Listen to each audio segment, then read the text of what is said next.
Mira Business FM, your daily guide to the markets, money, and more. It's the morning drive at Mira Business FM. Truth versus rumours, the economic price of a lie. Misinformation isn't just noise, it's actually a real economic threat. From arrests over fake content to official denials shaking investor confidence, the UAE is drawing a clear line. But what does it mean for businesses, for reputations, and trust in our digital-first economy? That's the question we're going to be considering, as well as the cost of misinformation, with Dr. Najla Al-Fataisi, who is a leading AI expert and professor from the Canadian University of Dubai. And with me now, it's good to meet you, Dr. Najla. Good to meet you too, and thank you for having me. You're very welcome. It's good to be able to talk to you about this because there is so much to say. What I want to do, first of all, is to try and break down how tech and trust and business kind of collide, particularly at times, like where we are now. We've seen something like 100 arrests linked to misinformation during the regional conflict. Can you put into context, first of all, how serious this is from a business risk perspective? I would say it's an extremely serious and emerging business risk that shows that misinformation is no longer just a communication issue, but it's a bigger issue that affects a lot of things, such as public order in the UAE, where the market is very dependent as well on tourism, which is also affected, and investor confidence. Specifically, when we talk about markets such as the UAE, we would say that reputation as well as stability are key. And false narratives can quickly translate into real economic consequences, which is a big problem that we're seeing right now, specifically with the current geopolitical tensions that are happening in the UAE and the region. I mean, it's something that, historically, conflict situations amplify anyway, but it's just the delivery methods, isn't it? It's the channels that we see. It's delivered to your device, if you like. And it's understanding just how much there is of that. We'll get into that a little bit later on. But what we're seeing is businesses having to pivot to kind of a holding pattern. I keep using that phrase, but it's true. Investors are scrutinizing every headline at the moment. So, the role of AI in generating, but also policing the misinformation, this huge quantity of misinformation, it's kind of it's like the central theme of the moment, isn't it? Unfortunately. Yeah, it's remarkable with the amount of stuff that is just nonsense. In an increasingly AI-driven economy, why is fake news now classified as a top tier, if you like, economic threat, rather than it's just noise, it's just social media? I would say we're very much dependent on technology nowadays. People get their news now from TikTok, Instagram, social media, where back in the day they would get their news from news articles and newspapers where journalists would have to verify the content, verify their sources, but not so much anymore. So they get their news from technology platforms.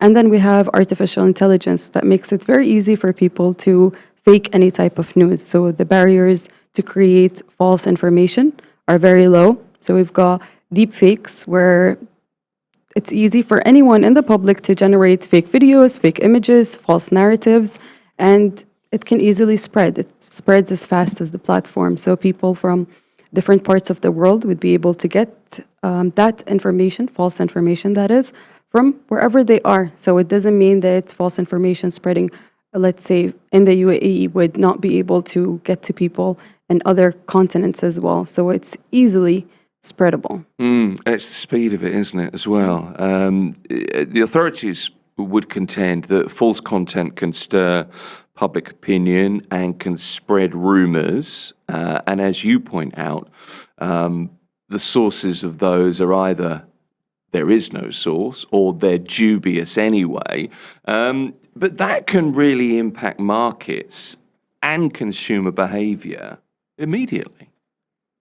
That's very true and very unfortunate as well. So it can spread as fast as a couple of hours, where we have false claims that are able to trigger a lot of different things, such as panic buying, booking cancellations, and late investments, for example. So people would not be as willing to go through with an investment or a booking or travel plans as they would before, because we've got a rapid shift in consumer sentiment. One of the things that's occurred to me over the last kind of 3 or 4 weeks, or was kind of crystallized over the last 3 or 4 weeks, is the reaction of the government to content online. And we know that there is a need, not so much to regulate, but to watch what's being posted. Maybe there's a need to regulate. Maybe that's not strong enough on my point, on my behalf there. But what's become really apparent is just the quantity of information. I see things all the time, like, breaking news, this is happening, and I'm like, oh, but it's just not true. The dramatic music in the background. The point I'm trying to make is, how do you get across to people when you've got your device and you sat there and you've got 5 minutes and a cup of coffee in your hand, and how do you stop people from spreading the nonsense, because it looks so great? What is it in us that we need to be able to switch off? I think we have to be more aware. So spreading awareness on how to verify content that we see online and on the news. That's the verification aspects of this. You said just now, and this is how it used to be, certainly when I was first in this kind of role, it was always about sources, the two sources, and there was this need for balance. But that's kind of gone now. It's just being first, isn't it? I think there is only so much that the government can do, because they cannot really control what comes out in platforms. And I think they have to work hand in hand, governments as well as platforms. So sometimes now you see content coming out, for example, on Instagram, where it would say this type of content is false. So it would give you a little disclaimer that whatever video is posted is not actually true. So we are seeing a bit of a shift where platforms are taking a bit of responsibility and verifying the type of content that's being posted. So I think it's a lot of different people, such as governments, platforms, and the public, who have to all have more awareness to be able to look at sources and verify for themselves and check for fake news. See, in my head, I'm thinking, I'm trying to be really balanced about it, that it's down to the platforms, and it's down to the government, and it's down to us. But there are lots of people who would say, well, if the government gets involved, that's taking away freedoms. Or if the platforms are involved, they're just trying to share our data and keep our money, and I can share whatever I like. But there has to be a way of finding a way of working together. Because unfortunately, or fortunately maybe, we all have to live together. Is it fortunate or unfortunate, or both? I'm not sure where I'm going with that, but you know what I mean? It's the idea of this utopian world where we all get on and we love each other.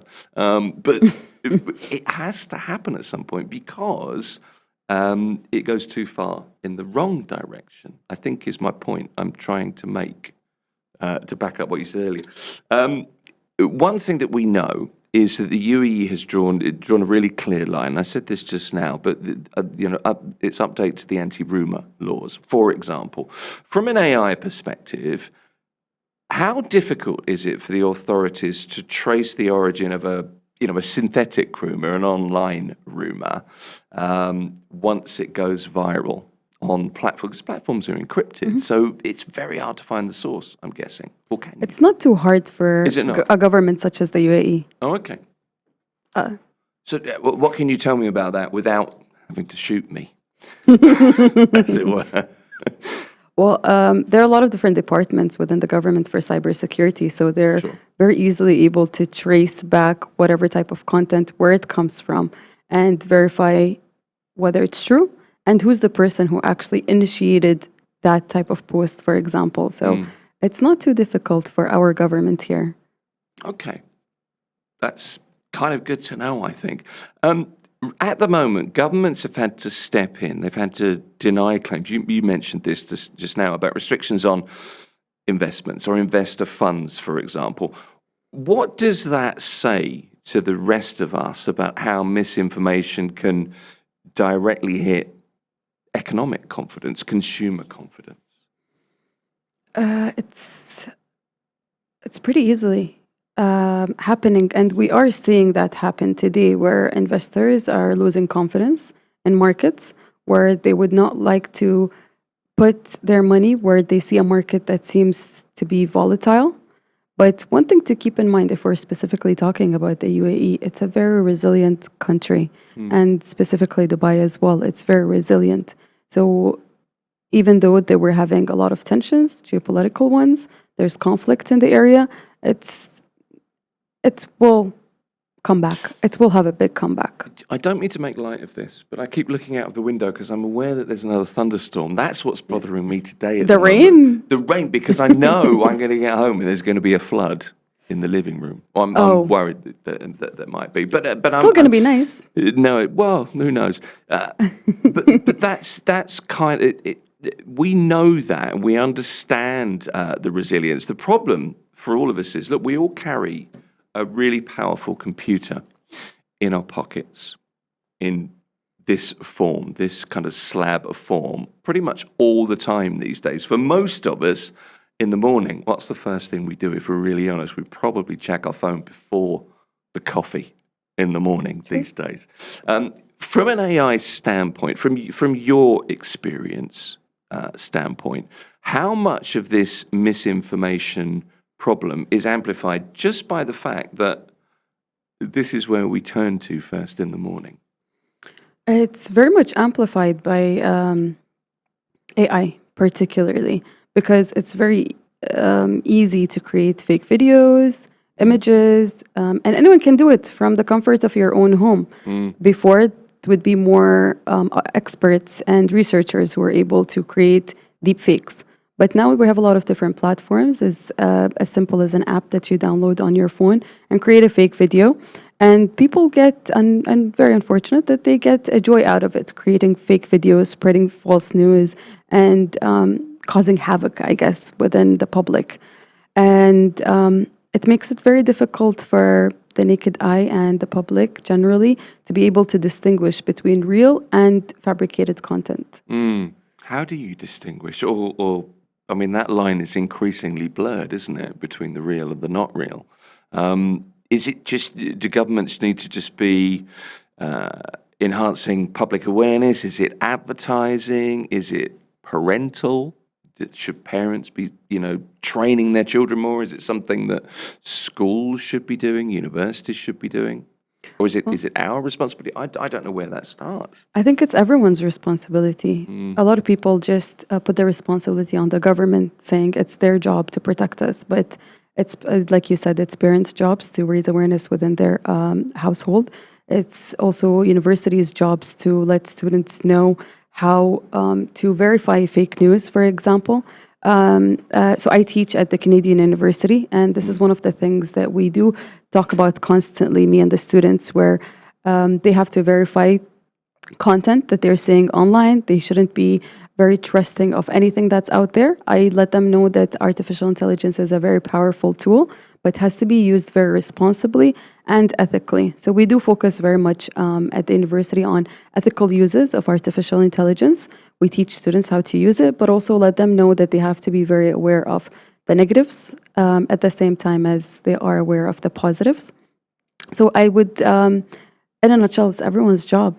I always think we kind of point towards students as the people that spread this misinformation, but I wonder if students are probably, from what you're saying there, I think students are probably more cynical, more aware that there is nonsense online. I wonder if it's older generations seeing something on Facebook and thinking, oh, that's so awful. You see it so much that things spread like wildfire, and it's not the young generation necessarily doing that. It's a responsibility on all of us, I guess.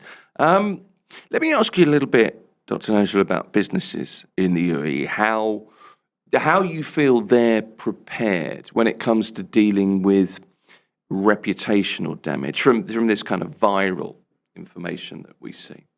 I would say they're not fully ready at the moment, because conventional PR does not work the same as it used to. they have to be more actively trying to address the issues that are coming out when it comes to, like you mentioned, reputational damage. Because these issues aren't going away, are they? No, they could be increased, if there. anything. Yeah, We're yeah. going to be seeing more and more of this because AI-driven misinformation is spreading like wildfire, if not even worse, actually. So I would say companies need to be very aware of the issues and try to address them not when the problem appears, but before the problem actually appears. So having not just what they already have, potentially like crisis communication plans, but to be equipped firsthand how to handle these type of issues as they arise and before they arise. How do you equip yourself to deal with, an unseen threat? I mean, is it as simple as, working on scenarios, or do you need to have certain people in place? How do businesses do that? I would say having advanced monitoring what kind of content comes out online, specifically if it has to do with the organization itself, and also to have fast response mechanisms. Okay. So anything that comes out, they need to be rapidly aware and trying to make rectifying, essentially. I suppose some organizations can be a little bit, what's the right way to put this, tone deaf at times. I thought you were looking for a nice way to put this. Nothing came to mind, but there are times when you think that launch probably wasn't the best time. Maybe you could have thought that through. So it's an awareness thing, isn't it, for organizations? It's understanding that, okay, we'll do this at another time. It's a difficult one. Do you know, I was thinking about talking to you today, and one of the things that hit me was the amount of misinformation that we face. If you were to sit on Instagram for 10 minutes, doom scrolling through reels, half of them are entertaining, the other half are just nonsensical, really. Exactly right. Brand hijacking, for example, AI, and this is a phrase I wanted to ask you because I wasn't aware of the phrase. This is where AI mimics a company's official spokesperson to release fake earnings or safety alerts. That's a thing that happens. As you point out, a way of creating havoc because it amuses you for some reason, something that we all have to be aware of. But once a digital bell like that has rung, how do you go about recovering a reputation if something like that happens to you? We don't see it to a great extent in this region, but these are issues, aren't they? Yes, very much. I would say even though AI was part of the problem in the scenario that you just mentioned, it has to also be part of the solution. Sure. How does it become part of the solution, though? Because, 50% of us want to, have a pop at somebody, and 50% of us want to support somebody. We live in a really divided world. So it's harnessing AI in the right way, but it's also the will, isn't it, to harness artificial intelligence? So companies need to embrace the technology. So they would see it as a problem where, people are, like you mentioned, creating fake videos of, for example, their spokespeople, but they have to move fast to be able to fix that issue by using artificial intelligence and detecting these fake videos, and then acting fast, releasing statements and working on rectifying brand image. So that's the role that AI should play, but it's also understanding how to use AI. It's funny. I was out the weekend. I was having lunch with somebody. There's a bunch of us, and we were doing something on AI. I forget what it was, but the guy opened his phone. It was ChatGPT, and he was typing in. And a friend of mine was sat there, and he said, "You're using ChatGPT like an idiot. Let me show you how to use it." But it kind of crystallized it for me because it's how you utilize the technology.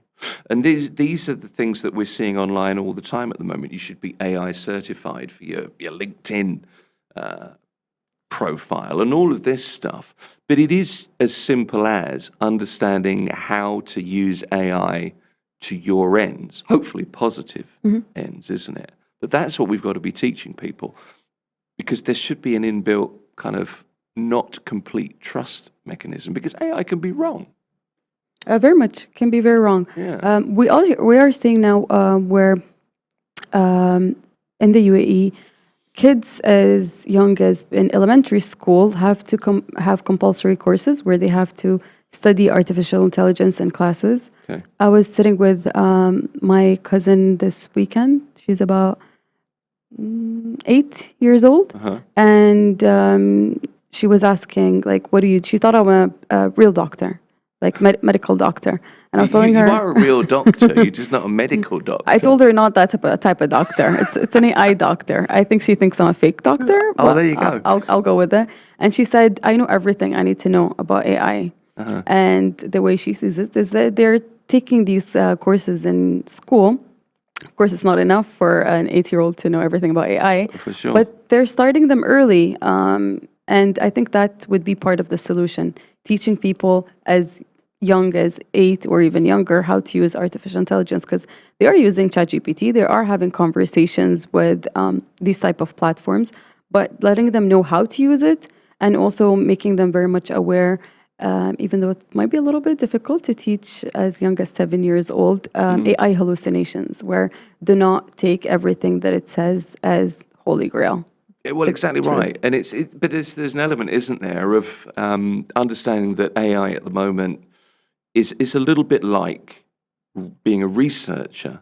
You know, you're using it for maybe an opinion. I use AI when I'm writing an interview or writing points for an interview, and I'll usually sit there and think, well, I want to ask this, and this, and I might feed that into whichever Gemini, whatever I'm using at the time.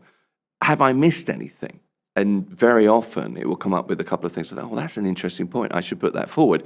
But I look upon that not as cheating in terms of it's not writing the interview for me, but it's just good research. And that's just good practice. So I guess if we get that across to people as young as your cousin, your 8-year-old cousin, that's a pretty good place to start, isn't it? I agree. I think it's not something that we should teach the kids not to use, because it is cheating, but we have the need to teach them how to use it responsibly and letting them know that it can be a very good tool in helping you, whether it's verifying the homework that you have done is right or not. So right now, I do see a lot of students, for example, at university, where they would use these tools to do their assignments, copy and paste. So I do get emails such as, dear, and then in brackets, insert name. Yeah. And then the content, and then regards, insert name. Sometimes they don't check, so they send that email. Sometimes they would check, and then afterwards, after it's sent, and then send me another email with my name inserted into that. But we can't avoid it anymore. It's just not something we can live without, because it's there. We've got to kind of train that out of people. What do you do when you get emails like that with dear insert name, yours sincerely insert name? And what's your response as a professor? It's hilarious, actually. I find it really funny. And then the week after, let's say when we have a lecture, I would address the entire class, not individuals, and let them know that they need to be they need to check, at least, proofread whatever emails they send and everything that they use within artificial intelligence. So now when I give them assignments, I don't tell them don't use AI, but I would tell them it's okay to use it, but I would put a factor in there that they would have to do themselves. For example, like recording a video talking about the project that they worked on. Right. Because I would be able to detect if it was a deep fake type of video. So not naming and shaming, but they know who they are. Yeah, they know. Yeah, okay. Do you think that there are strict rules on content here, and influencers and the kinds of content you can promote, the kinds of brands you can work with? There's regulation about that, but do you think stricter regulation of content online will help businesses, or do you think does it create new challenges? It would do both. It would help businesses as well as create challenges. We need to be introducing compliance, but it would make companies have to navigate legal boundaries more carefully, specifically when it comes to content moderation and how to communicate. So it would be both, essentially. I mean, the problem is the horse has bolted, hasn't it? So where do you even start when it comes to something like this? You know, it's open, isn't it? We're in a, you know, we're in a conflict situation at the moment. Tensions are heightened. People are more concerned than usual. But for investors outside of this region looking in, how damaging do you think, because it's more in your face now, that, you know, fake news, the kinds of obviously fake news, or the insidious nature of some of the videos, some of the content that we're seeing, how damaging is that to perception versus the reality of the situation for investors looking? Yeah. Very, I would say very damaging, but very damaging. And in an example, let's say if there were fake news spreading, and because it's very exciting type of fake news, it would arrive internationally to people in different continents. Let's say if we are here in the UK, in the UAE, sorry. Your accent's throwing me off. Yeah. There you go. So being here in the UAE, we might get news from the government saying that this type of news is fake, but that might not reach the international audience when it comes to investors, for example. So that would increase the perceived risk and influence investment decisions where people might be much more reluctant to invest because of that. So there are large economic costs to this type of issue. So repeated misinformation essentially can very much distort international views. But I would say we need to have more trust in, if we're talking specifically about the market here in the UAE and in Dubai, for instance, we need to have more trust that we have a very strong government that's able to address these issues. So when it comes to artificial intelligence, it's within the public, it's brand new. It has existed for around 70 years, around that much. But people think it's been here for the past 5 years, which is when it became more mainstream and I was going to trending. say 5. You said 70. Yes. Wow. It's been here since, I hope I'm not wrong about this one, but since 1956, around then, where there has been a lot of research done, but it was more in the research capacity. Gotcha. But now it's more trending, more people are using it. So the regulations are still not there. We are seeing more regulations being introduced here in the UAE, and we've got the AI Act, for example, in the EU. And we've got regulations as well coming out in China, where, for example, if there is any type of content that's created using artificial intelligence, so like deep fakes, they would need to have watermarks, for instance. But we're still not there yet. But we're seeing more and more regulations and compliance within AI. It's early days, isn't it, still? Yeah.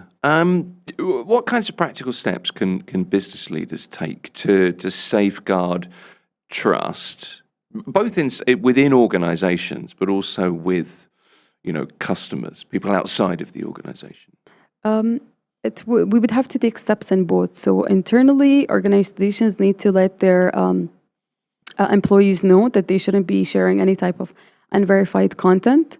And when it comes to externally, they need to have consistent and transparency when it comes to critical maintenance of trust. So making sure that they have the trust within their customers, and any type of content that comes out, for example, they need to actively monitor digital platforms. So whatever comes out, they need to monitor anything that has to do with their organization that's being spread, and to fact check. Fact checking would be a big part of the solution, and spreading that this is the actual truth and this is the false information.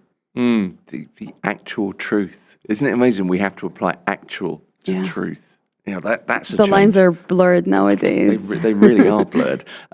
We've got news coming up, but I wanted to ask you just one or two more questions, Dr. Najla. What's your advice to an average investor in the UAE, Dubai, and this region who sees a breaking news alert on social media today. We've all seen them. They're mainly nonsense, but how can we use AI tools to verify content? Very much, yes. So AI is part of the problem, like we've discussed, but again, also part of the solution where we need to use it more to verify any type of content that comes out. And there are a lot of different platforms that anyone can use to be able to check if content is actually generated using artificial intelligence or not. But one big thing is to always check for news that comes out from the government. So is it coming out of from authorities, or is it just something that someone has seen using social media with fake news of like a tweet or, the breaking news that we keep saying constantly?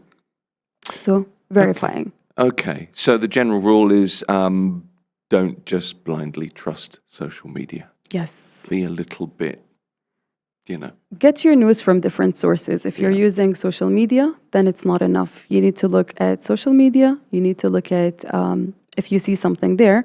Afterwards, you need to verify, see if the government has spoken about this or not, and just keep fact checking. Trusted government sources, trusted news sources that you're aware of, and then move between them to see if they correlate, really. Tread carefully. Okay, that's good advice. I like it. Look, it's been good to talk to you this morning. I've appreciated being here. Dr. Najla Al-Fatesi is a leading AI expert and a thinker and a professor from the Canadian University of Dubai. Thanks for coming in. Thank you very much for having me. It's been wonderful speaking with you. Good to have you with us. This is Mirror Business FM.